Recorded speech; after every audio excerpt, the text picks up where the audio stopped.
Y ahora sí, en este tercer vídeo quiero comentar lo que parece realmente interesante de este libro que se titula Viena. Y es cuáles son las ideas profundas, cuáles son lo que yo creo que son las ideas que flotaban en el ambiente y más profundas, más interesantes que dieron lugar a esa Viena que fue una eclosión cultural durante más o menos 50 o 70 años, desde finales del siglo XIX hasta el primer tercio del siglo XX.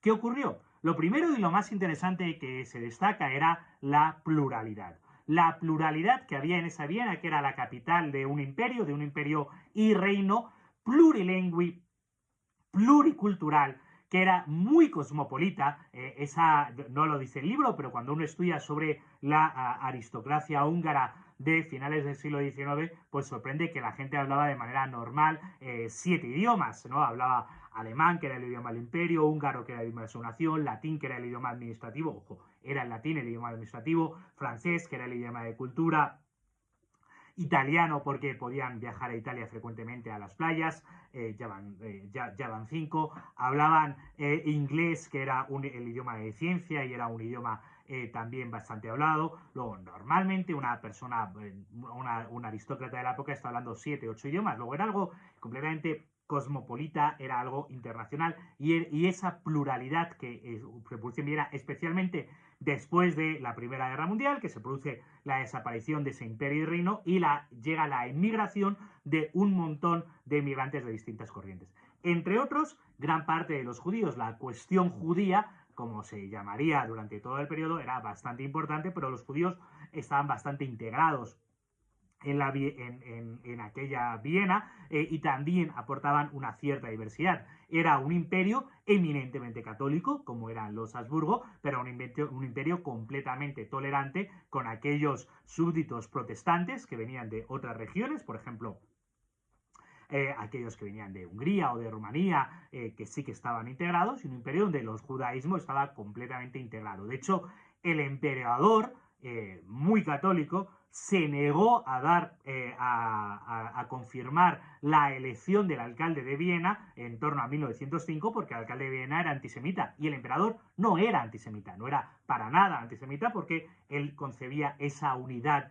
en su imperio. Esa diversidad se fomentaba en la Universidad de Viena. Y esto creo que es bastante importante de señalar, porque es esa multidisciplinaridad la que hay que entender para entender a Hayek, para entender a Mises, para entender a Menger y para entender todos estos que son los economistas austriacos, que es lo que a mí más me interesa, pero también son toda esa multidisciplinaridad que da lugar a lo que es esa diáspora intelectual vienesa. Es decir, tú en la Universidad de Viena no es que te matriculases de una asignatura y solo estudiases una asignatura. Era una carrera, perdona. Era exactamente al revés. Tú te matriculabas más o menos de distintas carreras que estaban todos más o menos mezclados porque solo había 4 facultades o 5 facultades. Tú te matriculabas en una facultad y se te encorajinaba a asistir a clases de distintos profesores, lo cual tenía algo muy bueno, y es que los alumnos acudían a las clases de los profesores que eran mejores, que enseñaban mejor. Por tanto, había competencia entre los profesores, porque además no era competencia solo de los profesores de una misma carrera o de un campo de conocimiento, sino entre todos, porque se daba por asumido que los alumnos iban a escuchar de todo.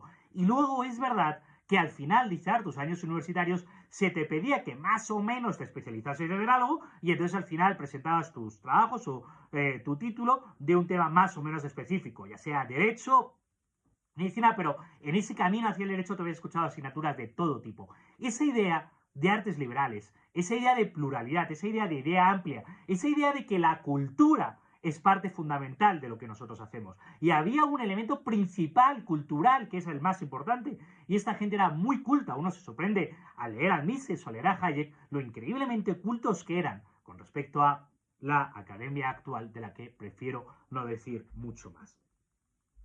Esa pluralidad y esa diversidad se daba también y sobre todo en los cafés. Los cafés eran el centro de encuentro de cultura, es decir, se concebía la cultura como algo de lo que había que hablar permanentemente. Hay un término que es en alemán que parece que es muy importante de entender y es el término de Bildung y es el crecimiento personal a través de la cultura. Este término en alemán ya viene del siglo XIX de la Alemania, pero en Austria, en Viena, se le da un significado especial y se dice, tu crecimiento como persona es más allá de tus posiciones en la escala social, de tu profesión, te la da el ser una persona culta, el cultivar tu alma, ¿no? Y ese building a través de la cultura que se cultiva y que es lo que te da prestigio social, que esto es muy importante de entender porque es una de las principales características que forma a las personas, esa building, esa cultura propia que te hace crecer personalmente, es lo que te da prestigio social. Y eso es lo que permite, sobre todo, la integración, por ejemplo, de los judíos, porque ahora se te valora en función de cuánto aportas a través de tu aporte cultural, y ese aporte cultural tiene muchísima importancia. Estamos hablando de una Viena donde los hobbies habituales eran, por ejemplo, ir a conciertos de música clásica, ¿no? Dice que había tickets en las que las personas registraban a cuántos conciertos habían querido cada año, y estamos hablando de que hay gente que registra que a 120, 100 conciertos, 80 conciertos al año. Puedes imaginar que era una actividad de lo más normal del mundo. Evidentemente no había televisión, no había radio. Se salía a los conciertos de música clásica y era parte de la vida, era una actividad completamente melómana, vamos a dejarlo ahí. Y en ese intercambio se producen los cafés. Ojos, una cosa muy interesante que dice el libro es que el fútbol pasó de ser un deporte bastante rudo a esta especie de danza en la que hay estrategia en los cafés de Viena, ¿no? Porque tomaron el fútbol como deporte, pero teorizaban sobre el fútbol en los cafés. Y en los cafés, en esa teorización sobre el fútbol, es donde surge ese intercambio de ideas permanente, ese respeto a la pluralidad del otro y al otro que tiene ideas distintas, que es lo que permite hacer. Luego, a mí, estos elementos me parecen los centrales que hay que entender. Es que si queremos generar esas nuevas ideas, tenemos que tener ese respeto a las ideas del otro, ese intercambio de ideas, que es precisamente lo que la universidad actual hace exactamente al contrario. La universidad actual cae en la miseria de la hiperespecialización que ya denunciaba Ortega hace un siglo, y la universidad actual cae en el espacio seguro, en censurar ciertos discursos, exactamente lo contrario de lo que nos enseña que se produjo esa riqueza, que fue la Viena fine secular y comienzos del siglo XX, que es la gran Viena del mundo de la cultura.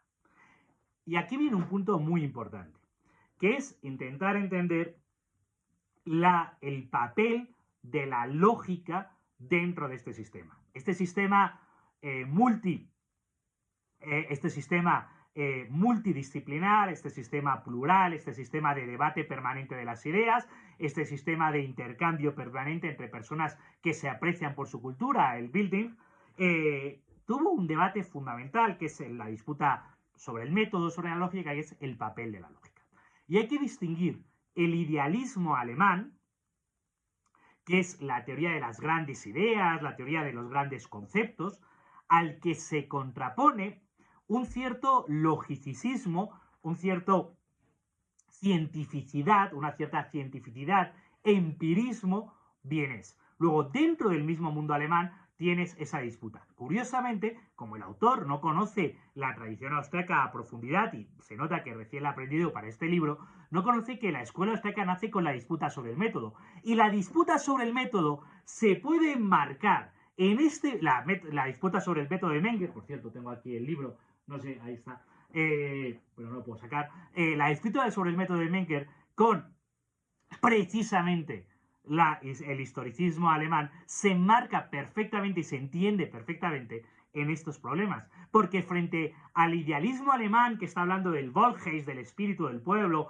de las grandes ideas, se contrapone una cientificidad, no voy a decir cientificismo, cientificidad de Menger en lo concreto. Menger empieza en la economía como periodista económico, luego quiere ir a lo concreto, a las cosas, a lo real, y ahí hay esa contraposición que es exactamente la misma que se está produciendo y que es lo que esta Viena reivindica.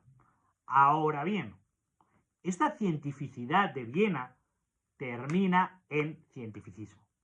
Ahí está el gran punto de Hayek, que se dio cuenta de que esto estaba ocurriendo precisamente contra Neurath, que es el gran líder de esto y es el gran líder de la Viena Roja, ¿no? Entonces, esa idea de que científicamente podemos planificar la economía o la vida de los ciudadanos, que eso fue precisamente el socialismo de la socialdemocracia y la Viena Roja, que fue lo que fracasó. Y eso es precisamente, aquí está el eje de la cuestión. Es, por un lado, tienes el idealismo alemán, por otro lado, tienes una cientificidad empirista austríaca, pero esa cientificidad empirista que te viene en Menger termina derivando en el cientificismo, en la idea de que a través de la ciencia se puede planificar todo y que el único conocimiento válido es el científico y que se puede hacer todo ex novo, que es precisamente lo que denuncia Hayek. Lo que denuncia Hayek porque se da cuenta de que ese cientificismo nos lleva al desastre. Y ahí ya tenemos no ya dos, sino tres posiciones. Y una posición que es la de Hayek y algunos otros pocos, que es bastante complicada, porque no es ni el idealismo de las grandes ideas y los grandes principios, ni es el cientificismo de que todo se puede resolver por ciencia. Es el conocimiento válido, aplicado, sí científico, pero no solo científico, que nos da información sobre la vida real de los ciudadanos y ese cierto empirismo y ese individualismo. Individualismo metodológico que es fundamental para no solo la escuela austríaca, sino para todos los que te vienen toda la cultura que sale de esa Viena. Y es un cierto individualismo. ¿Por qué es individualismo? Porque se está respetando al individuo dentro de la pluralidad que te da el imperio. No es el gran espíritu del pueblo de la nación alemana, que es donde estaban los alemanes con el idealismo en el siglo XIX, que se estaba construyendo, creo que se llamó la gran solución, la pequeña solución, la unidad de Alemania, que no se sabía si estaba incluida Austria o no durante mucho tiempo, que fue el problema. Entonces, este individualismo metodológico, que es propio de la época y que eso es lo bueno que hay que entender, no es que se lo invente Hayek, es que Hayek lo está respirando en esa época. Una época que en esa pluralidad Hayek también viene de una familia de biólogos, porque a la biología se le daba muchísima importancia en la época, porque todavía se estaba debatiendo sobre las consecuencias de Darwin en la evolución, por cierto, un tema que da muchísimo más de sí, y en ese individualismo, en ese biologicismo en el que viene y respira Hayek, es donde crece su cientificidad que combina y que huye, que se contrapone al cientificismo en que cae gran parte de la escuela de Viena o de la cultura de Viena y se contrapone al idealismo que viene de los de Alemania. El idealismo de las grandes ideas, el idealismo de que no hay que demostrarlo. Y precisamente la economía actual y la universidad actual la tenemos por un grande, en ese idealismo grande de las grandes palabras, ¿no? Heteropatriarcado, etcétera, que no se pueden demostrar falsas, y por otro lado, porque son grandes ideas, y por otro lado, un cientificismo en que parece que la ciencia lo determina todo y lo decide todo, y tampoco se puede demostrar falso. Y esto de demostrar falso es un punto principal de Popper, otro de los autores que nace en la escuela austríaca. Y lo increíble es que estos debates de los años 20 son debates metodológicos, epistemológicos, filosóficos y políticos, y que tienen consecuencias políticas y económicas y que siguen a día de hoy en el siglo XXI. Y por eso a mí me interesaba tanto entender la historia de la Viena de aquella época, y por eso me ha interesado tanto este libro, que me ha parecido un poco decepcionante, porque sí que es evidente que he extraído en rías muy ricas, pero me parece que falta muchísimo más de lo que extraer. Gracias.